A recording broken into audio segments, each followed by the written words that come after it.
मध्य प्रदेश में मंत्रिमंडल का विस्तार है। कल दोपहर 3:30 बजे मंत्रिमंडल विस्तार हो जाएगा। 18 से 20 विधायक मंत्री पद की शपथ ले सकते हैं। तो मध्य प्रदेश का इंतजार भी खत्म होने के लिए, क्योंकि मध्य प्रदेश में मंत्रिमंडल विस्तार है। कल दोपहर 3:30 बजे मंत्रिमंडल विस्तार और इस कार्यक्रम को लेकर तैयारियां की जा रही है। 18 से 20 विधायक मंत्री पद की शपथ ले सकते हैं। जो टीम है वो सामने आ जाएगी। मध्य प्रदेश में विकास की अगले 5 साल के विजन की लोकसभा चुनावों में जनता तक उस मैसेज को पहुंचाने की कि जो विधायक मंत्री का दायित्व संभाल रहे हैं, जिन पर रिस्पॉन्सिबिलिटी है, महत्वपूर्ण कार्य है, जिम्मा है, विभाग है, जरूरी जनता से सीधे तौर पर जुड़े हुए, उनमें किस तरह से बेहतरीन कार्य किया जाता है। प्रधानमंत्री नरेंद्र मोदी की उन गारंटियों का जिक्र जो भारतीय जनता पार्टी के चुनावी मैनिफेस्टो में रहा, उसे विभागवार किस तरह से प्रगति पर कार्य ले जाकर पहुंचाने की कोशिश करते हैं। जनता की उम्मीदें उससे जुड़ी हुई है।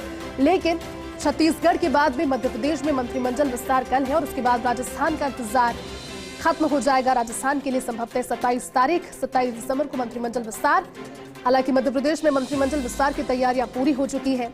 कल दोपहर 3:30 बजे मंत्रिमंडल का विस्तार होगा। 18 से 20 विधायक मंत्री पद की शपथ ले सकते हैं और जो टीम है वो सामने आ जाएगी। इसके बाद में कार्य शुरू हो जाएगा।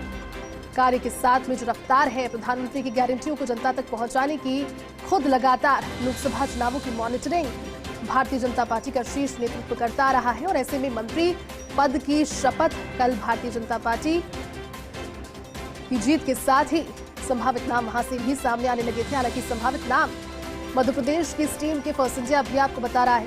तो मध्य प्रदेश में मंत्रिमंडल का विस्तार है। कल दोपहर 3:30 बजे मंत्रिमंडल विस्तार होगा। 18 से 20 विधायक मंत्री पद की शपथ ले सकते हैं। और चलिए इसी खबर पर ज्यादा जानकारी के लिए, ज्यादा विश्लेषण के लिए मध्य प्रदेश से हमारे सहयोगी अखिलेश सोलंकी जुट गया। अखिलेश, इंतजार खत्म होने वाला है। छत्तीसगढ़ का खत्म हुआ, उसके बाद मध्य प्रदेश का कल इंतजार खत्म होगा। 3:30 बजे मंत्रिमंडल विस्तार। सबसे पहले बताइए कि जो पोर्टफोलियो है उसको लेकर जनता की कितनी उम्मीदें हैं। लगभग 18 से 20 विधायक शपथ लेंगे मंत्री पद की। बिल्कुल 18 से 20 विधायकों के शपथ लेने की बात है और एक्सपेक्टेड लाइन से ही चीजें हो रही। जो सीनियर नेता है जिनके बारे में कहा जा रहा था, कैलाश विजयवर्गीय हो, प्रहलाद पटेल हो, राकेश सिंह हो, जो तमाम सांसद और जो महासचिव थे, उनको मंत्री पद से नवाजा जा रहा है। जो हमारी जानकारी, दोपहर 3:30 बजे ये विस्तार होगा और बड़े चेहरे के साथ ही नए चेहरों को भी समावेश करने की यहाँ पर कोशिश की गई है।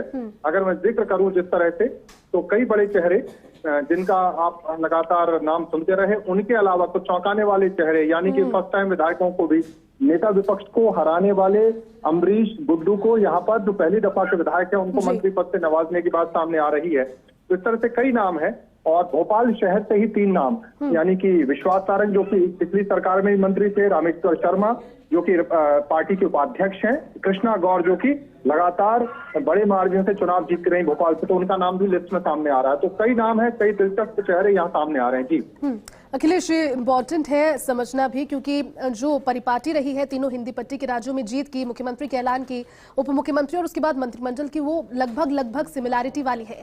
आपने जिस तरह से जिक्र किया, वो सवाल अगला वही था कि अनुभव और फ्रेशनेस, इन दोनों का फ्यूजन कल के मंत्रिमंडल में नजर आएगा। यानी कि जो टीम है डॉक्टर मोहन यादव की, उसमें अनुभव भी रहेगा और फ्रेशनेस भी रहेगी। पहली बार के जीते हुए को भी मौका देने का जिक्र आपने किया। बिल्कुल, क्षेत्रीय समीकरणों को भी साधने की कोशिश है और लोकसभा चुनाव में किस तरह से बेहतर परफॉर्म किया जाए, उसको लेकर जो बातें सामने आ रही है। और इसमें सिंधिया समर्थकों को भी स्थान दिया गया है। इसके साथ साथ जो पार्टी के कोर लोग हैं, उनको भी स्थान दिया गया है। अगर मैं नामों का जिक्र करूं तो कुछ नाम जो मेरे पास हैं, प्रद्युम्न सिंह तोमर, एंडल सिंह कंसाना, ये हार्डकोर सिंधिया समर्थक माने जाते हैं। इसके अलावा नारायण सिंह, राकेश शुक्ला, अमरीश गुड्डू, प्रदीप लारिया, यानी कि आदिवासी और दलित समुदाय का भी ख्याल रखा जा रहा है। राकेश सिंह, कैलाश पटेल जिनका मैं जिक्र पहले कर रहा था, कैलाश विजयवर्गीय, ब्रजेंद्र प्रताप सिंह, रीति पाठक, उदय प्रताप सिंह, मनीषा सिंह आदिवासी नेता के तौर पर सामने, अर्चना चिटनिस जो कि बुरहानपुर से जीत के आई हैं, पहले भी मंत्री रही हैं, लेकिन पिछली दफा उनका चुनाव वो हार गई थी, इस बार जीत के आई हैं, उनको मौका मिल रहा है। इसके अलावा विश्वास सारंग, रामेश्वर शर्मा, कृष्णा गौर और नागर सिंह चौहान और निर्मला भूरिया, यानी कि आदिवासी चेहरा ही वहां पर है। तो मैं कह रहा हूँ कि पूरी तरह से एक बैलेंस बनाने की कोशिश है और 18-20 चेहरों की शपथ के बाद भी उम्मीद ये है कि एक और विस्तार होगा जल्द ही और उसमें 10 से 15 नाम फिर सामने आएंगे। जी ठीक है अखिलेश, बहुत बहुत शुक्रिया आपका इस पूरी जानकारी के लिए।